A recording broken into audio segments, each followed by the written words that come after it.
And for the first half of our program, it is my honor and pleasure to introduce to you a dedicated public servant, a tenacious advocate for social justice, and a strong voice for marginalized sectors of our Philippine society.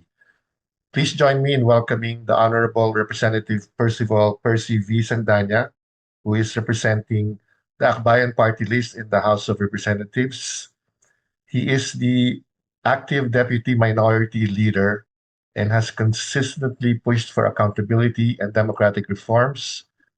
His legislative agenda is deeply rooted in human rights and the empowerment of youth, and he draws from his extensive experience as a former commissioner for the Luzon National Youth Commission. He's also a pioneer and advocate for inclusivity.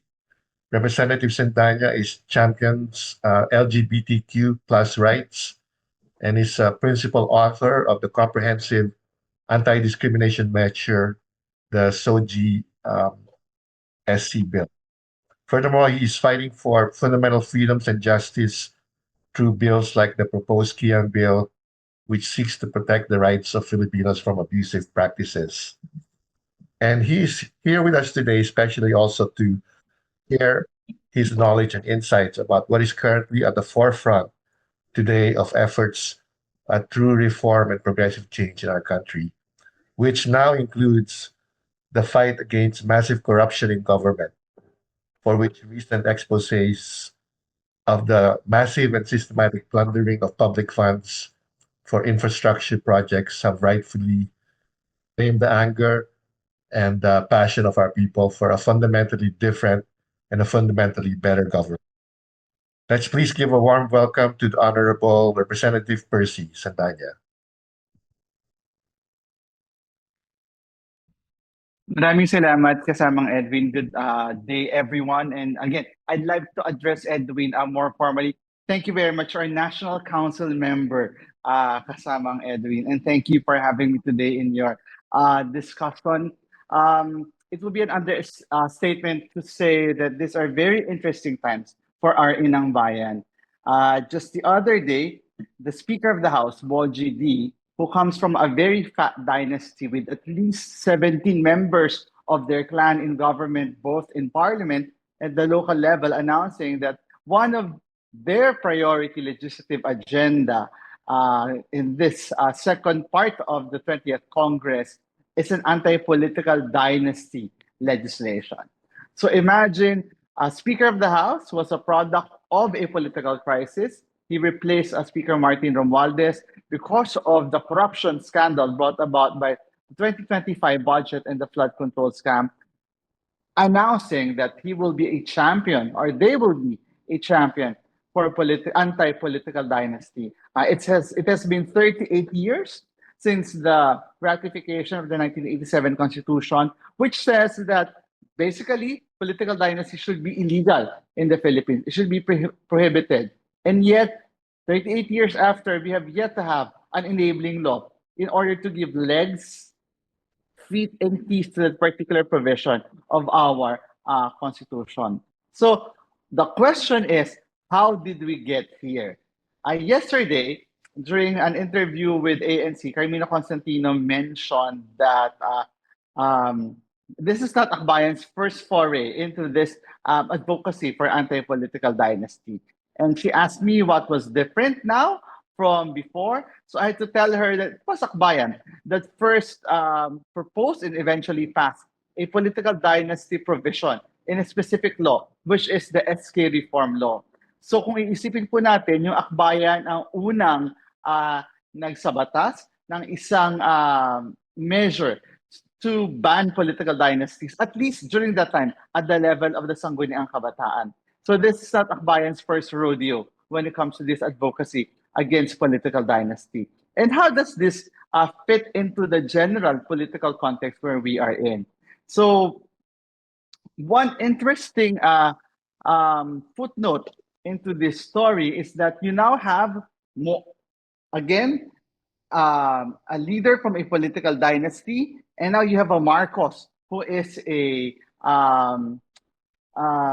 whistleblower. So imagine you have a president who's actually a whistleblower exposing the corruption in his own government and administration. So these are, as an old Filipino film, ang tawag po doon sa lumang pelikula, baka napanood na ng mga edad ko dito, ay yung Temptation Island.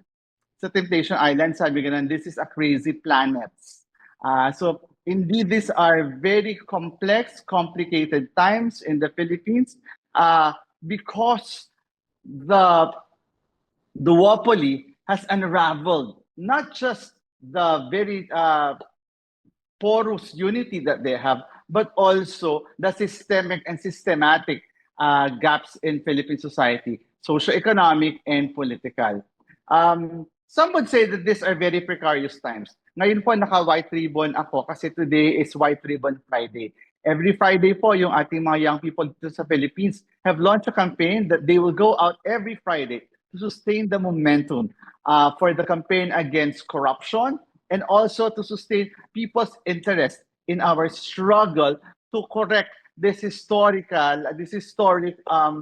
political inequities that eventually resulted into this systematic and systemic corruption, which was exemplified by the 2025 budget. So, ngayon pong araw na ito, mamaya pupunta tayo ng Ayala, magmamarcha tayo doon, and this is a run up to the November 30 big mobilization, which is supported in partnership with various forces in society with a strong backing from the Catholic Church. So, and this is now set within the context of rumored destabilization efforts by forces from the right, particularly those who are most vulnerable to the current wave of anti-corruption measures and anti-corruption actions, both by civil society and by government.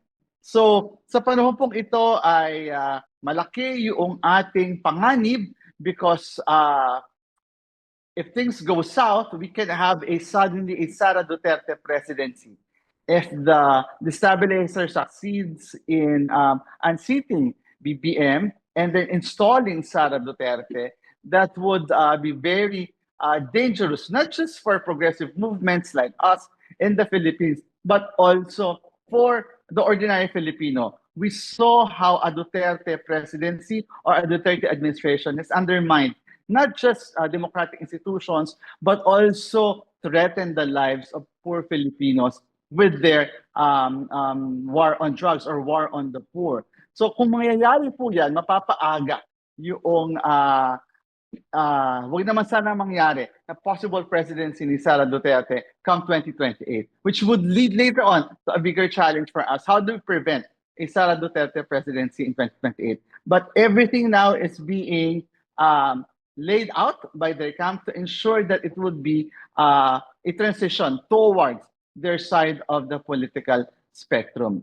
So we now have a government that is trying to flip the narrative. Imagine the president being the whistleblower in his State of the Nation address in July of this year. He was the one who made mention about the flood control scam. He put up basically a website where people can report so that this could be exposed and eventually held accountable. He established an independent commission, the ICI, to investigate and recommend the filing of cases. So imagine this is happening under a Marcos presidency. This is not new. The Marcoses have been masters in flipping the narrative. So kung matatandaan po natin from 2010 and even earlier than that to 2016 when he ran for vice president and then when he ran again for president in 2022, the Marcoses were trying to flip the narrative even before that. And successfully, they flipped the narrative in 2022 when he won the presidency with a very big margin.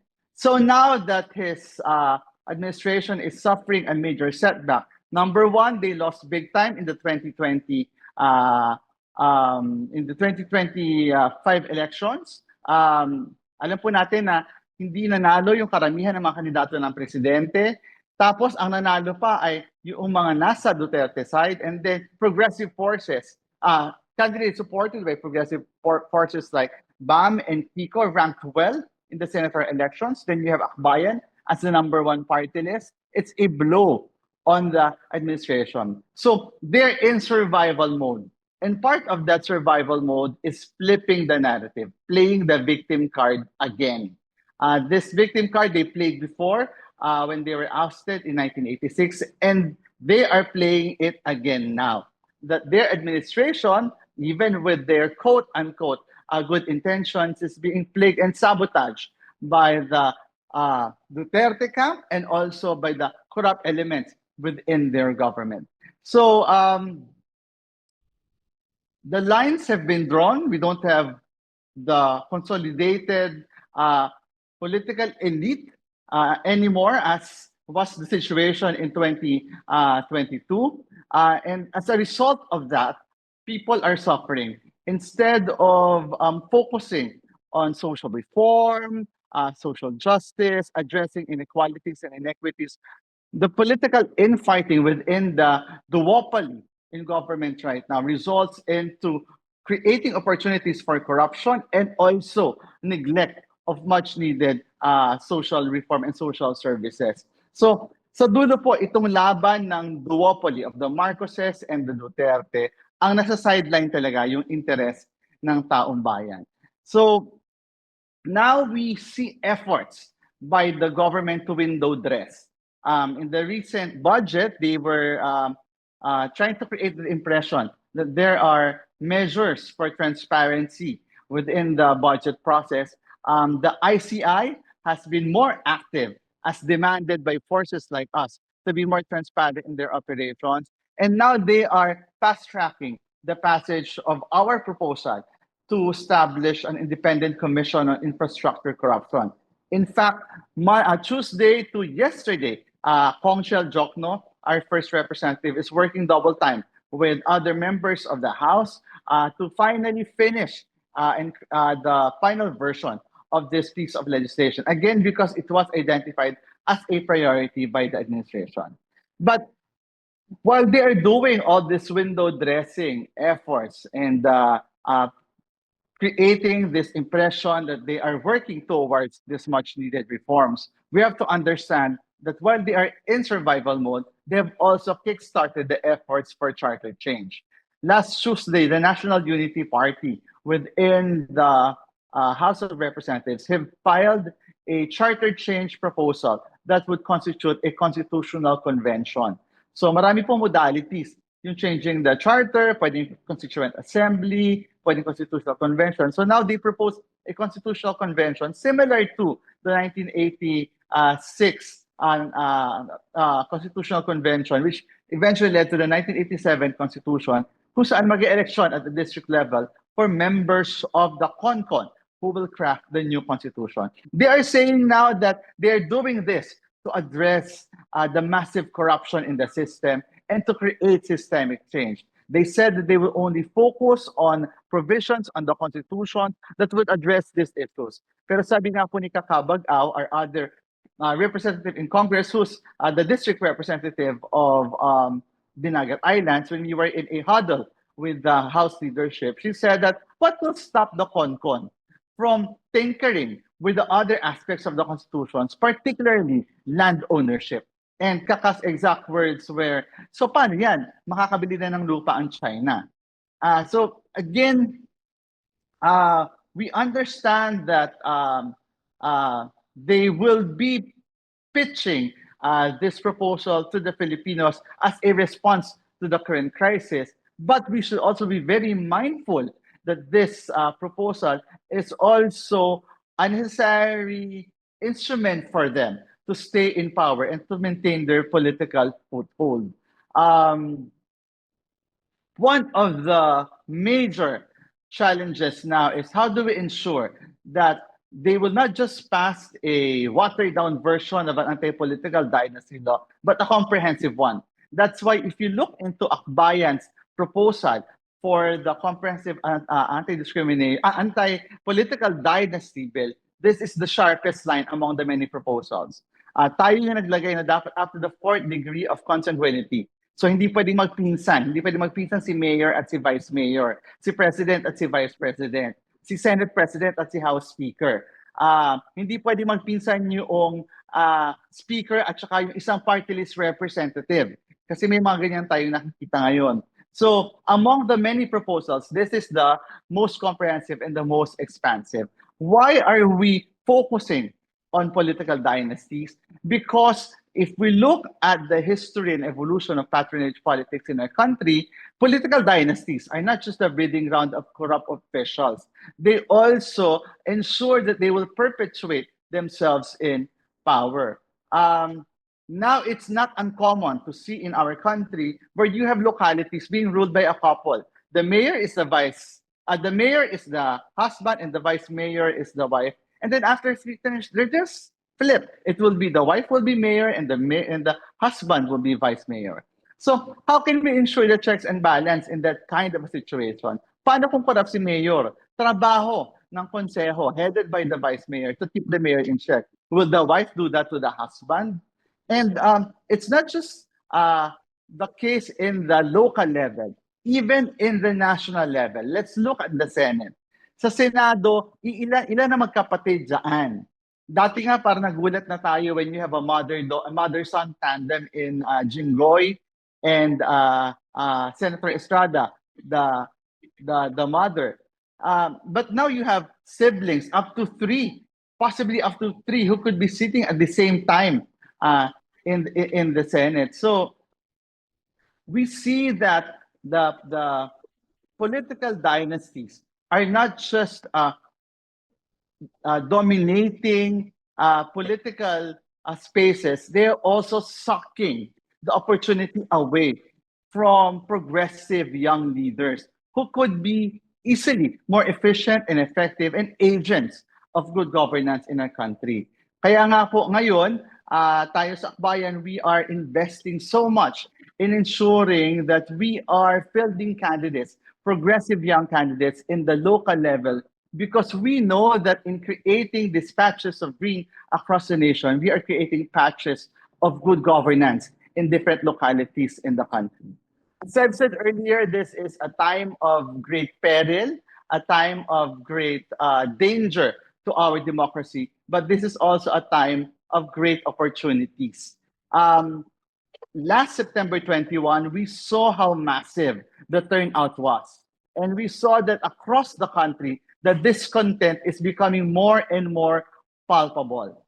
It's ripe for mobilization into a political movement that would greatly shape not just the current political conjuncture, but the next administration come 2028. Kaya nga po napakahalaga nitong ginagawa natin sa Akbayan North America of pooling not just our resources, but also of coming together so that we can continue this conversation on how can we engage during this very pivotal moment in our history. Baka po hindi na dumating itong oportunidad na ito a decade from now or 2 decades from now. That's why we have to seize the day. And we have to provide them with a truly democratic and viable alternative for good governance. Ito pong chance natin for systemic change ay nandito ngayon at kinakailangan pang hawakan natin siya. So along with our calls for the passage of a comprehensive and expansive anti-political dynasty law is also our call to create a mechanism to ensure that infrastructure projects are kept in check. Kasi alam naman po natin sa ating bansa talaga namang ang source ng corruption ay kapag mayroong pinapagawa ang gobyerno. Nag-game na nila yung sistema na kahit gaano kaliit o gaano man kalaki yung proyekto, may makukuha at makukuha yung mga corrupt sa gobyerno. So, ipinopropose po natin na magkaroon ng isang oversight body on infrastructure development in the country, not just to check and to prevent corruption, but also to align all efforts of government towards a truly effective and genuine development plan. Gusto rin po natin sa lalong madaling panahon ipasa na ang Freedom of Information Bill. Kasi nga nakita natin, itong kawalan ng transparency, this lack of transparency leads to this kind of massive corruption. We also want to create reforms within the budget process. We saw how the 2025 budget and even the budgets before that uh, um, were corrupted really by both houses, the Senate and the House. Kahit po sa kabila ng efforts for transparency in the House ngayon and even in the Senate, nakita natin ang laki pa rin na unprogrammed appropriations. Mas malaki pa yung unprogrammed appropriations kaysa sa budget ng DA o kaya budget ng Department of Transportation. Again, that's the budget of the Department of Agriculture or the Department of Transportation, which are essential sa service delivery units of government. So in the midst of all this, we are working in the legislature to ensure that we put in much needed reforms that would be proportional to the massive anger of people. So yung mga bagay po na akala natin ay mahirap dati, tulad ng anti-political dynasty, tulad ng open budget, mukhang posible siya sa ngayon. But that would all depend on how well we sustain the movement of our citizens towards this political reform. And we are doing this while we are also preparing for another major battle, which is the 2028 elections. We have to ensure that come 2028, a democratic alternative will be in power. And that would only happen if we have both the time and the mobilization of supporters, of resources to make it possible na pagdating ng 2028, we will not have a Sara Duterte presidency. Because if we are working hard now, they are working harder. Come Sunday, that's 2 days from now, the Iglesia ni Cristo will be holding a 3-day mobilization. Partly muscle flexing, partly an element into the destabilization, and partly also as a platform for the Dutertes. Earlier today, Sara Duterte said that she might attend, and I'm sure when she says she might attend, it means she will attend the INC rally in support of what she says, in support of freedom. And while the Marcos administration is in survival mode, the Dutertes are also in survival mode.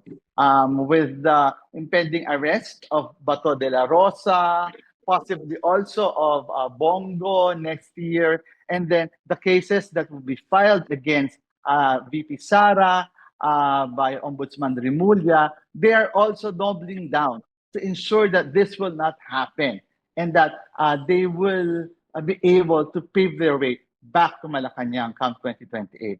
So as I've said earlier, these are times of great peril, but these are also times of great potential. And that potential we saw on how our young people are now coming out in support of the progressive cause. Yung siguro pong isa sa pinaka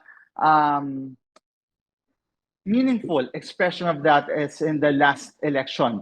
Nito po nakarang election, we saw that young people are responsible at least for shaping both public opinion and the election results.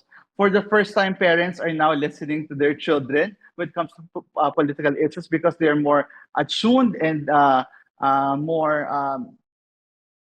connected to the available platforms. We saw how parents are saying that finally it was their kids who convinced them to vote for Akbayan and to vote for candidates like Kiko and Bam. And we hope to keep the momentum going because this generation's efforts plus the political conjuncture plus the massive anger of our people because of what's happening in the system could be the necessary platform that we have been waiting for as progressives for a long time to catapult a progressive leadership in government. So muli po, maraming salamat for these efforts and we hope that we can be with each other, holding each other's hands, nag-aakbayan, papunta po doon sa ating pangarap na lipunan. Thank you very much.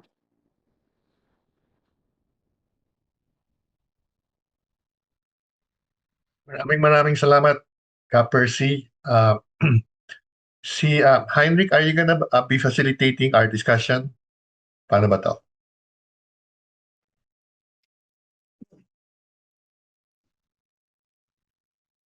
Anyway, while Henrik is preparing to answer, Jaime has raised his hand, and we have 2 hours and we will end at 6:30. So I think we have about 15 minutes for discussion on what Ka Percy presented. Jaime, did you have a question? No, sorry, I wasn't. I was looking at the icons and stuff, so I'm testing the buttons. Maybe Meron, later. meron ba mga comments or questions for kasamang Percy? Cesar.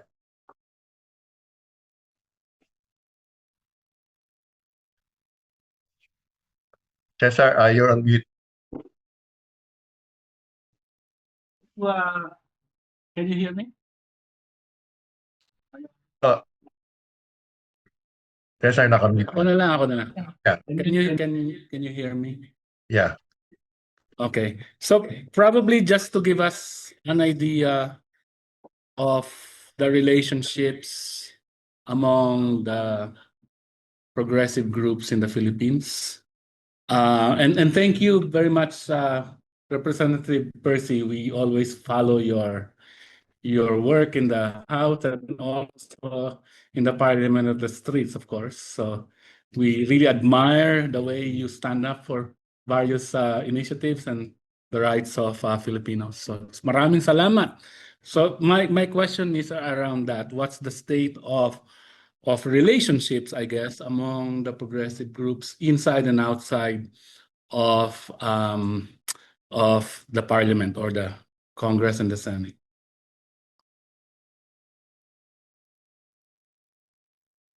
Thank you very much. Maraming salamat po dun sa question. We now have a reform bloc within Congress that's composed of Bayan and Mamamayang Liberal.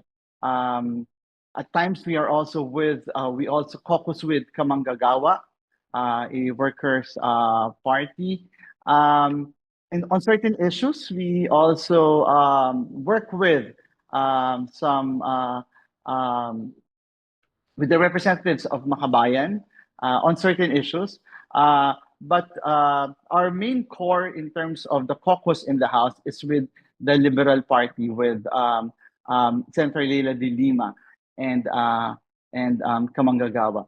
Outside of that, we have Tindig Pilipinas. Tindig Pilipinas is a very broad civil society, political party convergence point, which is a product of our efforts from Duterte's time up to now.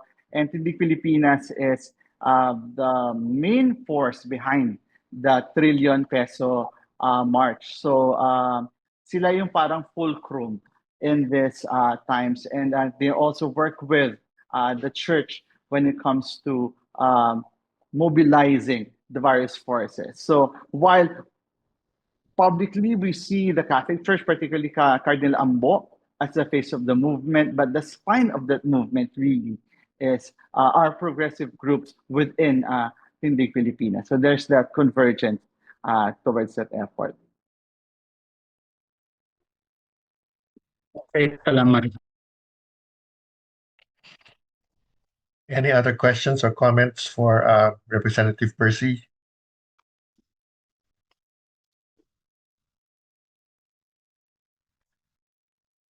Edwin. You're on mute. Hi, Kong Percy.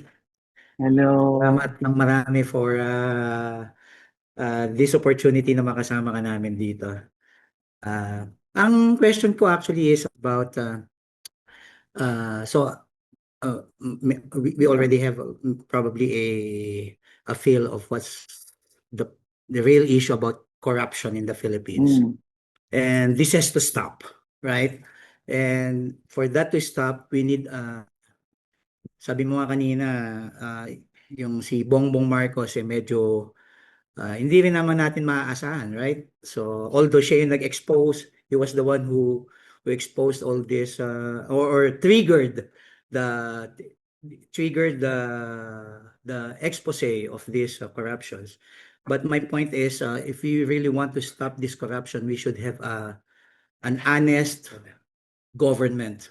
And what I'm saying is, it will be happening in 2028. The nearest election will be in 2028. So what do you think is why this 2028 is very important for every Filipino, not only those who are in the Philippines, but for Filipinos around the world?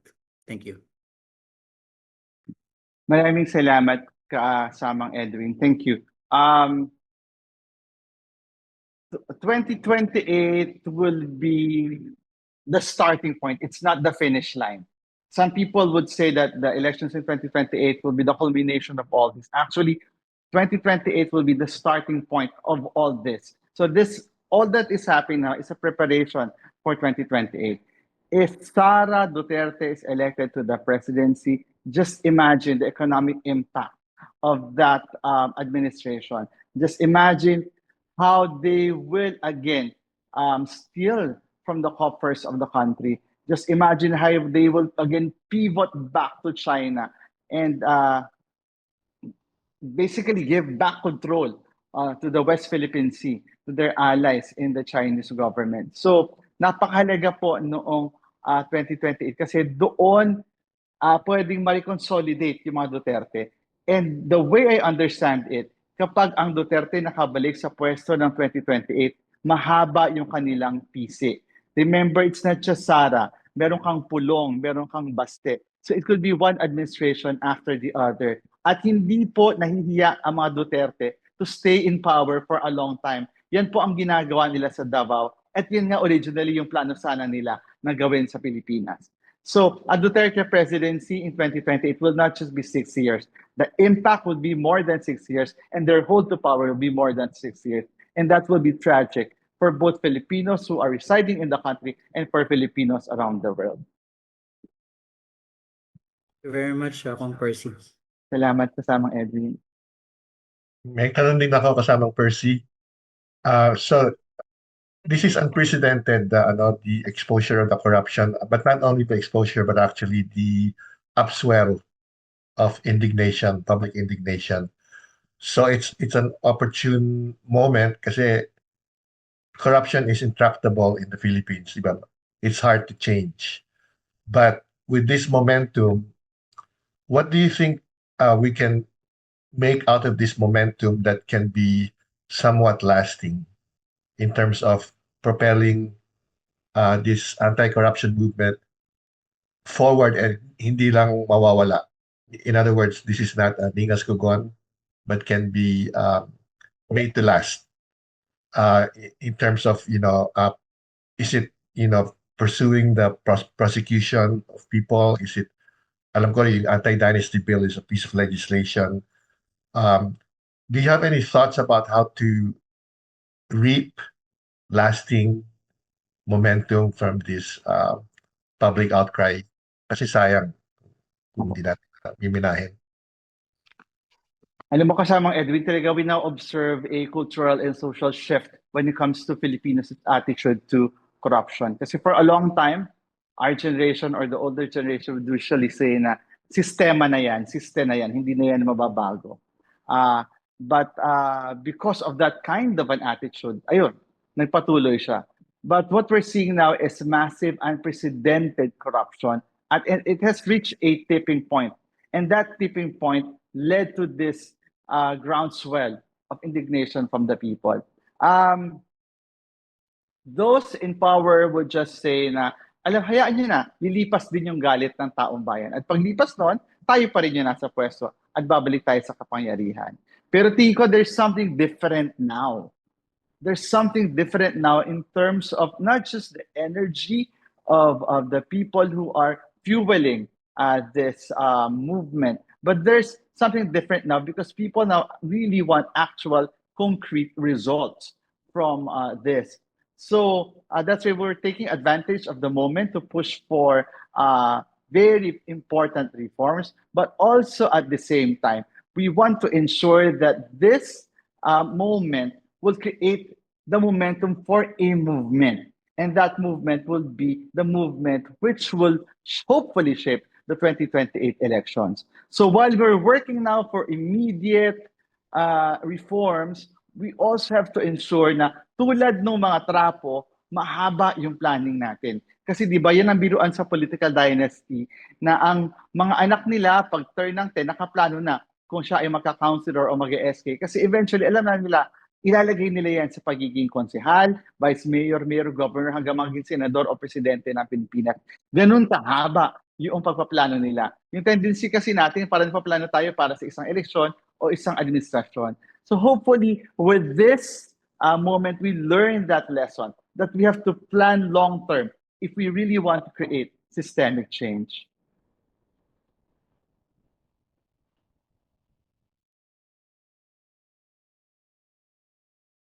Any other questions? Martha. Okay. Yeah, I know this was not part of your presentation, Percy, but recently we had this horrible typhoon that happened, and I don't know how much money again is being proposed by the current government, and then there can be another corruption that can happen in terms of any kind of fund that will be put out. So what do you think is it's a horrible situation that happened in different parts of the Philippines. How can corruption not be, I mean, that can happen again? Tragic po talaga yung nangyari na pagbaha at saka bagyo nito nakaraang dalawang malaking bagyo yung Tino at saka Uwan. Pero even before that, nakita na natin how the failure of government, not just in creating infrastructure that would protect the people, but also the abuse of resources that deprive the people of services. So that's why now we're very concerned about the pronouncement of the president that they will declare a 1-year state of calamity. Pag state of calamity po kasi medyo may mga nababypass tayo ng mga checks and balances in the interest of expediency. So sabi natin, kinakailangan bantayan mabuti itong declaration ng state of calamity na 1 whole year kasi baka ito naman ngayon yung maging source of corruption. Kasi pag state of calamity, mas mabilis ang procurement. Naturally, no? Kasi nga, kailangan bumili agad ng mga pagkain, ng supplies para ipamigay sa taong bayan. Pero hindi mo siya kailangan gawin ng isang buong taon. Kasi pag ginawa mo siya ng isang buong taon, again, that would be another opportunity for corrupt officials to take advantage of the situation para na naman kumuha mula sa kaba ng bayan. So, while ang tingin ng iba ay medyo benign yung state of calamity declaration, that could also be very dangerous kasi that could be another excuse, another opportunity for corruption. Thank you, kasamang Percy. We have time for one last question and it's a written question. Babasahin ko. Paano natin, this is from Tads, paano natin tinitingnan ang papel ng China sa election ng 2028? Ano nang balitang napasok ang milyong pera ang China noong last election? Mukha pong we don't need to look far into the future to look at China's participation. Taga Nueva Ecija po ako sa Cabanatuan City. And alam naman natin medyo malakas doon yung grupo na magmo-mobilize this coming Sunday, Monday, and Tuesday. At ang biruan po ng mga kapitbahay namin doon sa Cabanatuan City ay, so who will finance the mobilization? How will you get there? Who will feed you? Ganyan. And then people were joking and saying that China. So even at that level, people are aware and people see the hand of China in all of this. Again, a destabilization effort at this point, a political crisis at this point, is a positive development for China because it means that there will be less focus on defending our territory and our sovereignty in the West Philippine Sea because security efforts will be concentrated in protecting and safeguard and safekeeping ng ating administration. So any destabilization effort will be beneficial to China, and we will not be surprised if China will support directly or indirectly these efforts. And come to 2028, I'm sure that China will have their candidate, and we know who that candidate is. Because in 2016, meron pang pagtatago, di ba? Remember when Duterte said na siya ay mag-jet ski papuntang West Philippine Sea at doon italalagay niya ang flag ng Pilipinas. Ngayon wala nang pagtatago. You see Sara Duterte blaming even our West Philippine Sea frontliners, blaming even yung ating Coast Guard for what's happening in the West Philippine Sea na ginagawa lang nila yung trabaho nila. So, again, it's to the best interest of China for the Dutertes elected, and it's also to the best interest of the Dutertes to have the backing of China, especially during a time where they're also fighting for their survival. Thank you, Ka Percy. And Tutaas. I want many people to be heard. So the last two comments, last two na talaga, two questions, then we have to go to the Yun. next. So let's hear from Jaime, and then afterwards June, and then that will be the last one. Thank you, Ka Edwin. Kong Percy, it's really great to meet you virtually, that hopefully we'll meet in person. I'm really encouraged with what I've witnessed this year, 2025, of I think absolutely Akbayan is behind of what's brought things to where it is at this point. In alliance with a lot of progressive forces. My question is more kind of within Akbayan and your take. I think even Bayang's take or everybody in Akbayan. I can only observe this from abroad.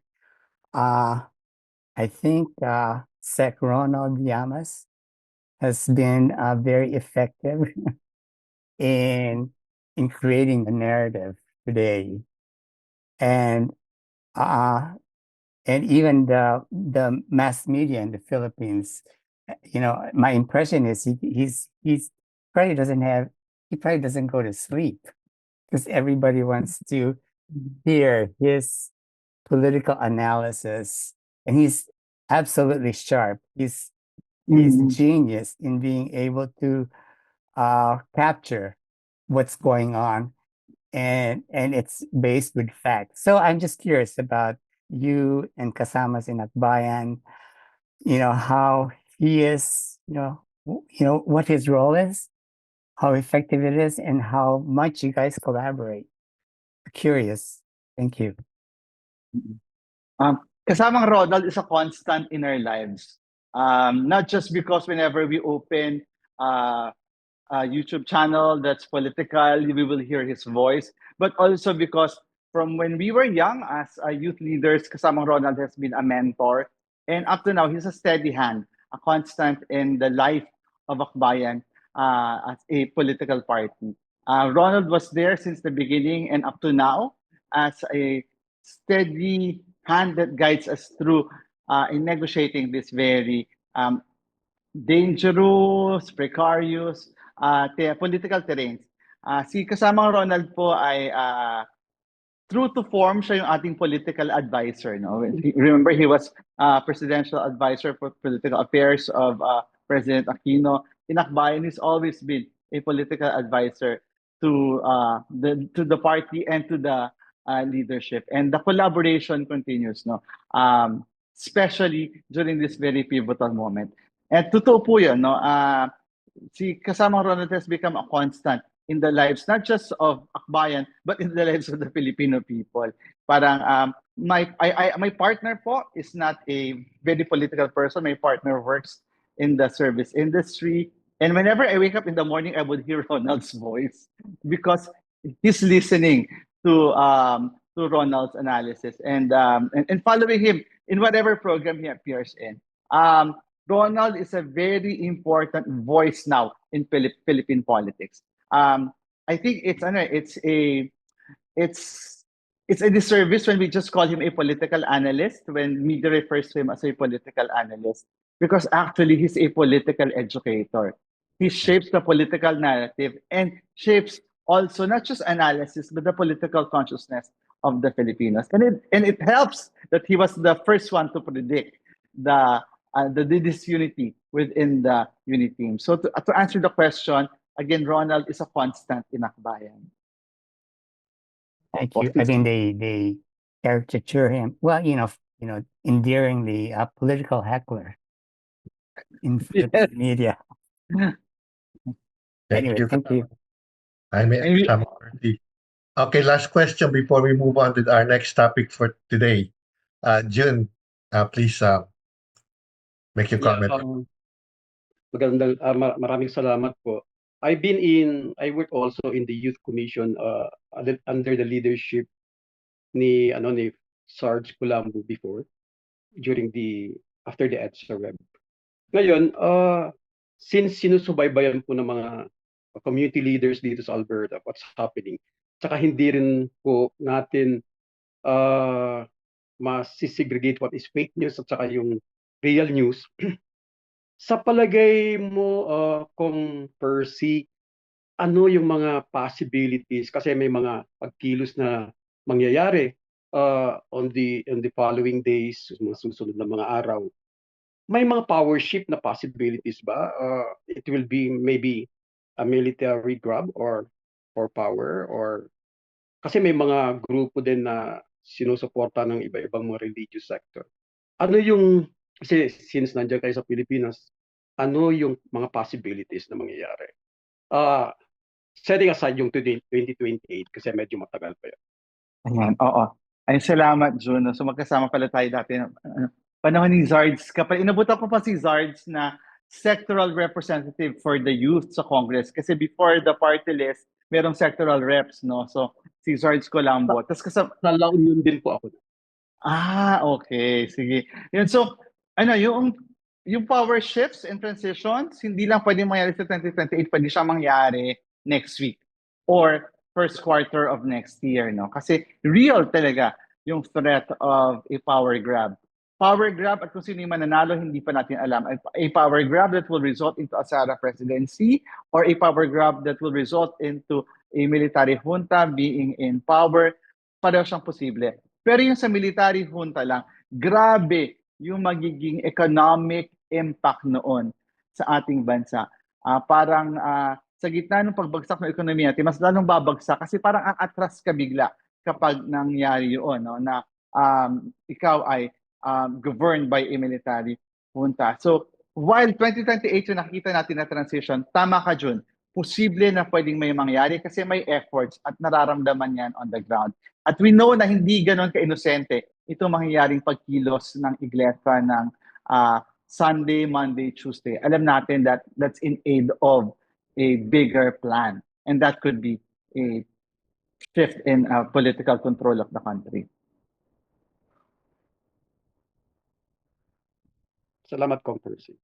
Salamat, Jun. Salamat, Congressman Percy. Thank you for enlightening us tonight, and we support all of your efforts there, and count on us. Marami pong salamat. Mabuhay po kayo.